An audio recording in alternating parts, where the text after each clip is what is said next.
Narsisme, sebuah pengantar. Bab 1.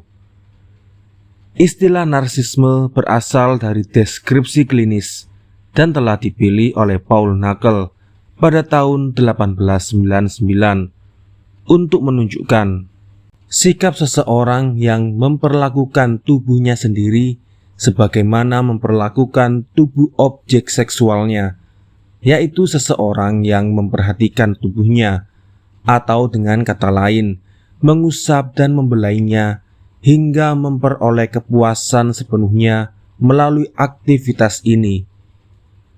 Berkembang hingga taraf ini, narsisme berarti sebuah penyimpangan yang telah menyerap seluruh kehidupan seksual subjek dan karenanya akan menunjukkan karakteristik-karakteristik yang kami harapkan dapat ditemukan dalam penelitian tentang semua penyimpangan tersebut. Para pengamat psikoanalitik kemudian dikejutkan oleh fakta bahwa ciri-ciri individual dari sikap narsistik ditemukan pada banyak penderita gangguan-gangguan lain. Misalnya, seperti yang ditunjukkan oleh Sadger pada homoseksual. Dan pada akhirnya, hal tersebut tampaknya memungkinkan peruntukan dari libido, sebagaimana sepantasnya tergambar sebagai narsisme, hadir lebih luas lagi. Dan bahwa hal itu mungkin menuntut tempat dalam kajian reguler mengenai perkembangan seksual manusia. Kesulitan-kesulitan dalam usaha psikoanalitis penderita neurosis menggiring pada anggapan yang sama. Dalam hal ini sepertinya sikap narsistik dalam diri mereka merupakan satu dari batasan-batasan kerentanan mereka terhadap pengaruh. Narsisme dalam pengertian ini bukanlah menjadi sebuah penyimpangan, melainkan pelengkap libidinal terhadap egoisme naluri pelestarian diri. Sebuah tindakan yang dapat dibenarkan jika berkenaan dengan setiap makhluk hidup. Sebuah motif desakan untuk menguasai diri sendiri dengan gagasan bahwa sebuah narsisme primer dan normal muncul ketika ada sebuah upaya yang dilakukan untuk menggolongkan apa yang kita kenal sebagai demensia precox atau skizofrenia di bawah hipotesis teori libido. Pasien semacam ini yang saya usulkan dengan istilah parafrenia menunjukkan dua hal karakteristik mendasar, megalomania dan pengalihan minat mereka dari dunia luar, dari manusia dan benda-benda. Sebagai konsekuensi dari perubahan yang terakhir tersebut, mereka menjadi tidak dapat diakses melalui pendekatan psikoanalisis dan tidak dapat disembuhkan dengan upaya kami. Namun, keberpalingan dari dunia luar, para penderita parafrenia ini perlu digolongkan dengan lebih tepat. Seorang pasien yang menderita histeria atau neurosis obsesif sejauh perkembangan penyakitnya juga meninggalkan hubungannya dengan realitas. Namun analisis menunjukkan bahwa dia tidak memutus sama sekali hubungan erotisnya dengan orang-orang dan benda-benda. Dia masih menyimpannya dalam hayalan, yaitu di satu sisi mengganti benda-benda nyata dengan benda-benda imajiner dari ingatannya, atau mencampur yang terakhir tersebut dengan yang sebelumnya. Dan di sisi lain, dia telah meninggalkan inisiasi aktivitas motorik demi pencapaian tujuannya berkaitan dengan objek-objek tersebut. Hanya dengan kondisi libido inilah kita dapat menerapkan istilah introversi libido secara sah, yaitu yang digunakan oleh Jung tanpa pandang bulu. Sebaliknya dengan parafrenia, penderitanya tampaknya benar-benar telah menarik libidonya dari orang-orang dan benda-benda di dunia luar tanpa menggantinya dengan hal-hal dalam khayalan. Ketika dia benar-benar mengganti hal-hal itu, proses tersebut tampaknya merupakan proses sekunder dan menjadi bagian dari upaya pemulihan, dirancang untuk mengarahkan libido agar kembali ke objek-objek tersebut. Muncul pertanyaan, pada skizofrenia, apa yang terjadi pada libido yang ditarik kembali dari objek eksternal? Hal ini dapat diketahui melalui karakteristik megalomania pada kondisi tersebut. Megalomania ini tanpa diragukan lagi mulai timbul pada saat terjadi pengorbanan libido objek. Libido yang telah ditarik dari dunia luar telah diarahkan kembali ke ego, dan dengan demikian memunculkan sikap yang mungkin disebut sebagai narsisme.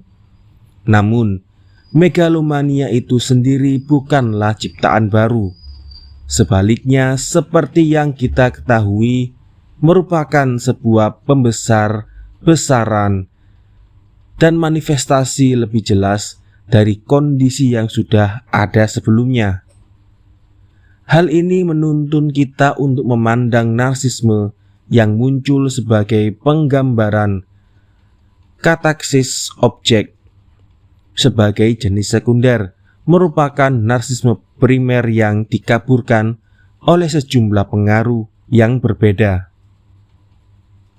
Izinkan saya menegaskan bahwa di sini saya tidak mengusulkan untuk menjelaskan atau menyelami lebih jauh ke masalah skizofrenia, tetapi saya hanya menempatkan bersama apa yang telah dikatakan di tempat lain untuk membenarkan pengantar konsep narsisme.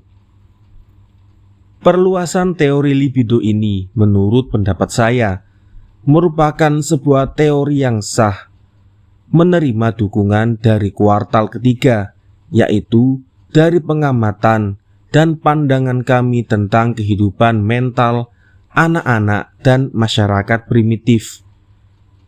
Pada masyarakat primitif, kami menemukan karakteristik yang jika mereka muncul sendiri-sendiri, mungkin bisa dicatat sebagai megalomania, sebuah estimasi berlebihan terhadap kekuatan dari harapan dan tindakan mental mereka, kemahakuasaan pikiran, sebuah keyakinan pada kekuatan taumaturgi dari kata-kata, dan sebuah teknik untuk berurusan dengan sihir, dunia luar yang tampaknya menjadi aplikasi logis dari premis-premis muluk ini.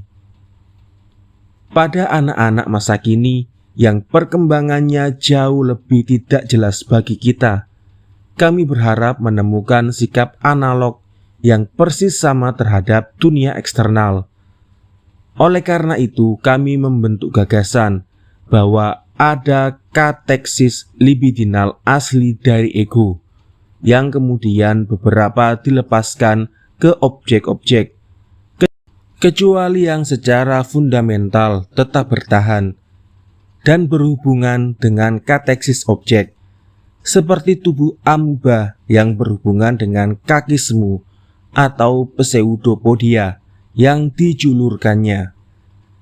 Seperti halnya kasus-kasus tersebut, penelitian kami mengambil gejala neurotik sebagai titik awal, dan bagian dari alokasi libido ini tentu saja pada awalnya tetap tersembunyi dari kami. Yang kami perhatikan hanyalah emanasi libido ini, kateksis objek tersebut yang dapat dipancarkan ataupun ditarik kembali. Secara umum, kami juga melihat sebuah antitesis antara libido ego dan libido objek. Jika semakin banyak yang satu digunakan, maka semakin habis yang lainnya.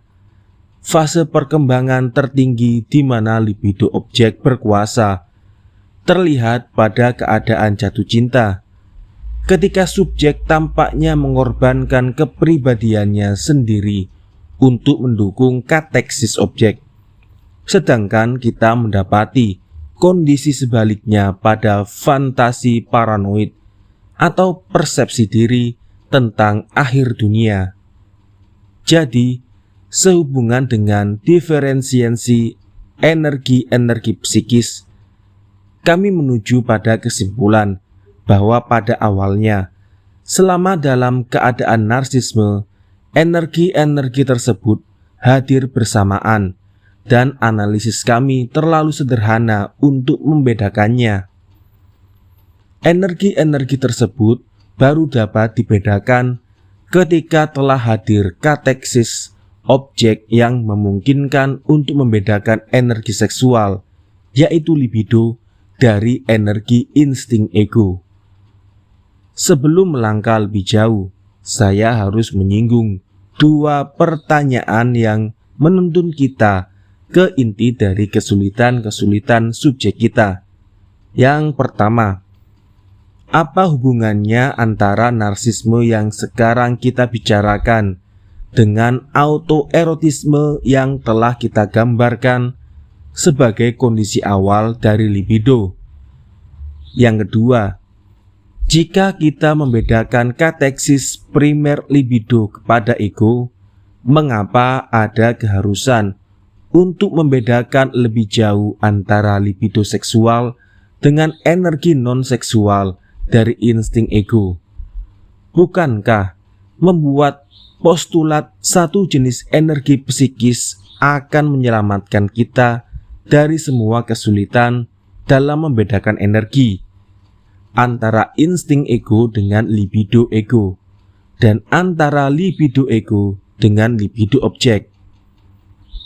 Berkenaan dengan pertanyaan pertama, saya dapat menunjukkan bahwa kita wajib beranggapan bahwa suatu kesatuan yang sebanding dengan ego tidak dapat berwujud sebagai individu sedari awal. Ego harus dikembangkan. Insting autoerotis bagaimanapun juga ada di sana sedari awal. Jadi pasti ada sesuatu yang ditambahkan ke autoerotisme, suatu tindakan psikis baru untuk menghasilkan narsisme. Diminta memberikan jawaban pasti untuk pertanyaan kedua, pastinya mendatangkan kegelisahan bagi setiap psikoanalis. Seorang psikoanalis tidak menyukai gagasan mengabaikan pengamatan untuk kontroversi teoritis yang tak produktif. Walaupun demikian, mestinya ia tidak mengelak dari upaya klarifikasi. Memang benar bahwa gagasan-gagasan seperti libido ego, energi insting ego, dan seterusnya tidak mudah dipahami dan juga tidak cukup berlimpah muatannya. Sebuah teori spekulatif dari hubungan pertanyaan tersebut dimulai dengan mencari hingga memperoleh konsep yang didefinisikan secara tajam sebagai dasarnya. Namun saya mempercayai bahwa itu hanyalah perbedaan antara teori spekulatif dan ilmu pengetahuan yang ditegakkan berdasarkan interpretasi empiris.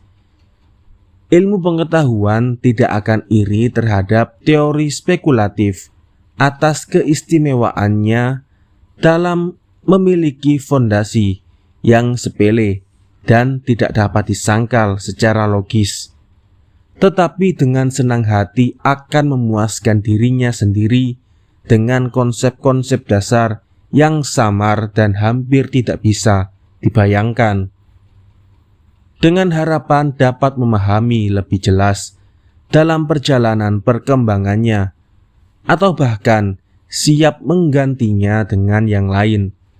Karena gagasan-gagasan ini bukanlah landasan sains, di mana segala sesuatu bertumpu. Landasan itu diamati tersendiri.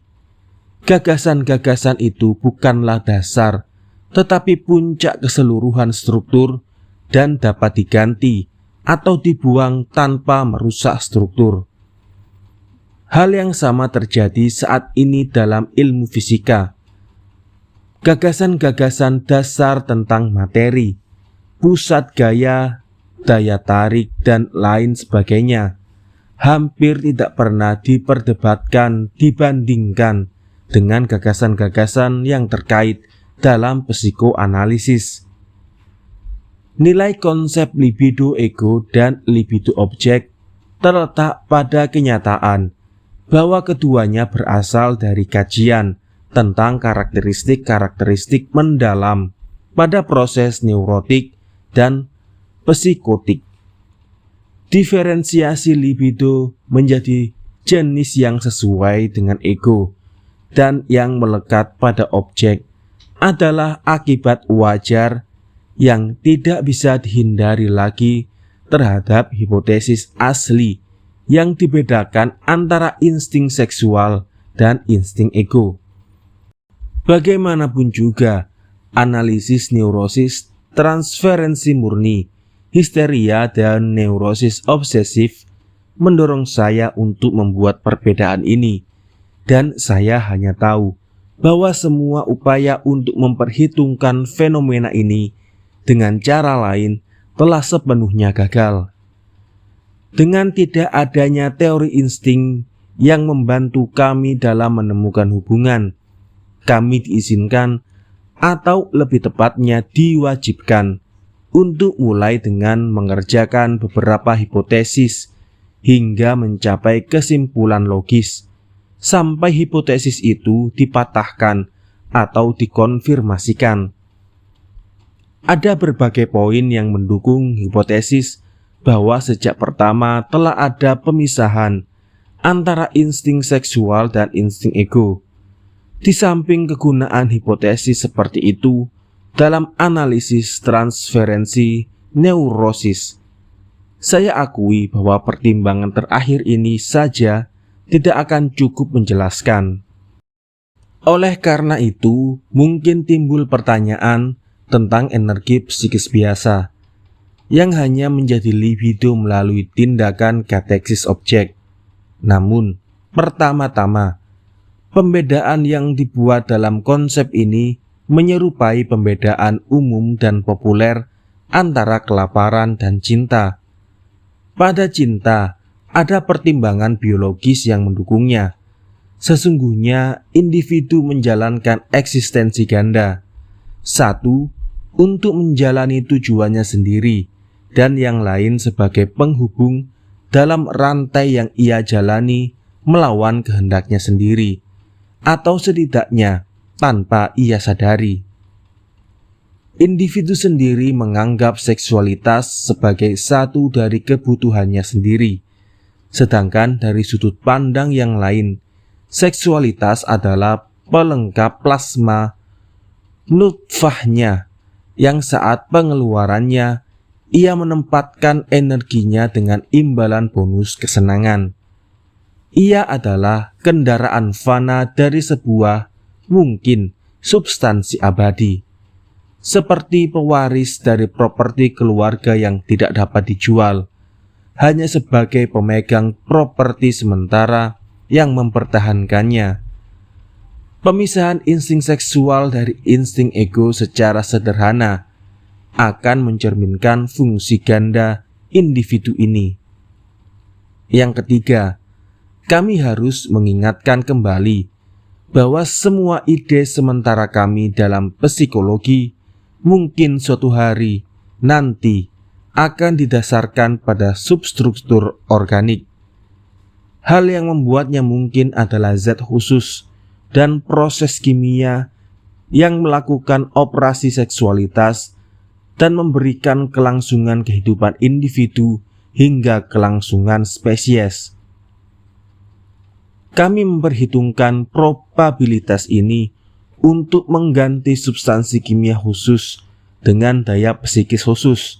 Secara umum, saya berusaha menjaga agar psikologi bebas dari segala sesuatu yang berbeda sifat dengannya, bahkan dari garis pemikiran biologis. Oleh karena itu, pada titik ini, saya ingin mengakui dengan tegas bahwa hipotesis insting ego dan insting seksual yang terpisah, maksudnya teori libido, hampir tidak bertumpu pada dasar psikologis, melainkan mendapatkan dukungan utama dari biologi. Tetapi saya akan cukup konsisten dengan aturan umum untuk tidak melanjutkan hipotesis ini jika pekerjaan psikoanalisis harus menghasilkan sendiri beberapa hipotesis lain tentang insting yang lebih berguna. Sejauh ini belum terjadi. Bisa jadi bahwa menurut pandangan paling mendasar dan paling lama, energi seksual atau libido hanya produk diferensiasi energi yang umumnya bekerja di pikiran. Namun pernyataan seperti itu tidak memiliki relevansi. Hal ini berkaitan dengan hal-hal yang begitu jauh dari masalah yang kita amati, yang mana kita hanya memiliki begitu sedikit pengetahuan, sehingga membuat sama tak bergunanya untuk diperselisihkan ataupun ditegaskan. Identitas primitif ini sangat mungkin hampir tidak berhubungan dengan minat analitik kami, sebagaimana hubungan antara kekerabatan primitif semua ras umat manusia dengan bukti kekerabatan yang dibutuhkan untuk menegakkan suatu hukum hak waris. Semua spekulasi ini tidak membawa kita ke mana-mana, karena kita tidak bisa menunggu ilmu lain menyajikan kesimpulan akhir mengenai teori insting pada kita. Jauh lebih berguna apabila kita coba mengungkap petunjuk yang diberikan pada masalah dasar biologi ini menggunakan suatu sintesis fenomena psikologis. Mari kita hadapi kemungkinan adanya kesalahan, tetapi jangan sampai menghalangi kita dalam mengejar implikasi logis hipotesis yang kita adopsi. Pertama kali dari sebuah antitesis antara insting ego dengan insting seksual, sebuah hipotesis yang memaksa kami mulai dengan analisis transferensi neurosis. Dan apakah hal itu dari pengamatan ternyata tanpa kontradiksi dan bermanfaat? Dan apakah hal itu juga dapat diterapkan pada gangguan yang lain seperti skizofrenia? Tentu saja ini merupakan hal yang berbeda jika terbukti bahwa teori libido telah mengalami kegagalan dalam upaya menjelaskan skizofrenia. Hal ini telah ditegaskan oleh C.G. Jung 1912, dan itu ada dalam catatan yang saya wajibkan untuk diikuti pada diskusi terakhir ini, yang saya berikan dengan senang hati. Seharusnya saya mengikuti sampai akhir kajian yang mengambil bagian dalam analisis kasus Schreiber tanpa mendiskusikan premisnya. Namun penegasan Jung setidaknya prematur. Alasan-alasan yang dia berikan untuk hal ini sangat sedikit. Pertama-tama, ia memohon pengakuan saya bahwa saya sendiri dengan terpaksa karena kesulitan-kesulitan dalam analisis Schreiber memperluas konsep libido, yaitu dengan membuang muatan seksualnya dan mengidentifikasi libido menggunakan minat psikis secara umum. Ferenczi 1913 dalam sebuah kritik yang mendalam terhadap karya Jung telah mengatakan semua yang diperlukan dalam mengkoreksi interpretasi yang keliru ini. Saya hanya bisa menguatkan kritiknya dan mengulangi bahwa saya tidak pernah melakukan pencabutan teori libido semacam itu. Argumen lain dari Jung yaitu bahwa kita tidak dapat memperkirakan apakah penarikan kembali libido dari dalam dirinya sendiri cukup untuk menimbulkan hilangnya fungsi normal dari realitas. Bukanlah argumen, melainkan hanya sebuah diktum. Hal itu memancing pertanyaan dan menyingkat diskusi, yaitu tepatnya poin yang seharusnya diteliti mengenai untuk apa dan bagaimana hal ini dimungkinkan. Di karya utama selanjutnya, Jung 1913 baru saja melewatkan solusi yang sudah saya tunjukkan sejak lama. Ia menulis, pada saat yang sama hal ini perlu dipertimbangkan lebih lanjut.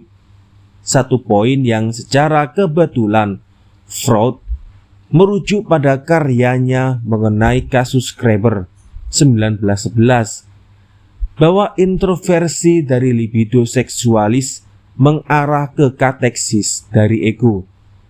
Dan hal tersebut mungkin menjadi sesuatu yang menimbulkan akibat dari kehilangan realitas. Memang kemungkinan yang menggoda untuk menjelaskan psikologi hilangnya realitas dengan cara tersebut. Namun, Jung tidak masuk terlalu jauh ke dalam diskusi mengenai kemungkinan ini.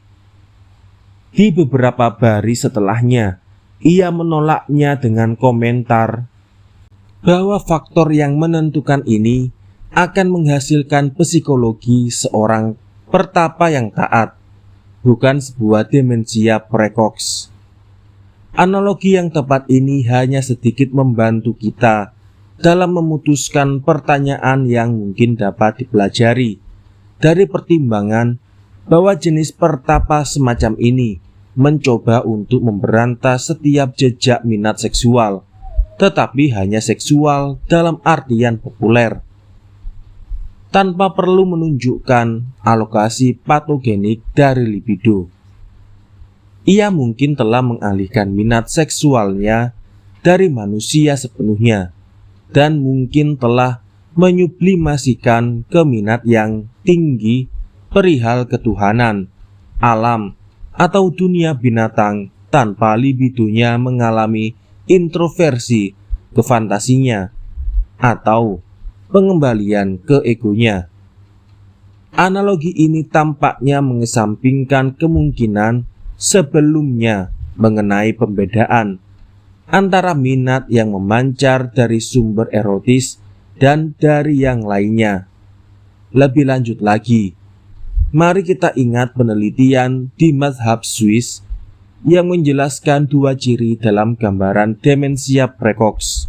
Di dalamnya terdapat kompleks-kompleks yang kita kenal, baik di subjek sehat maupun subjek neurotik, dan juga terdapat kesamaan antara fantasi-fantasi yang muncul dengan mitos populer, tetapi keduanya belum mampu menyingkap lebih lanjut detail mekanisme penyakit.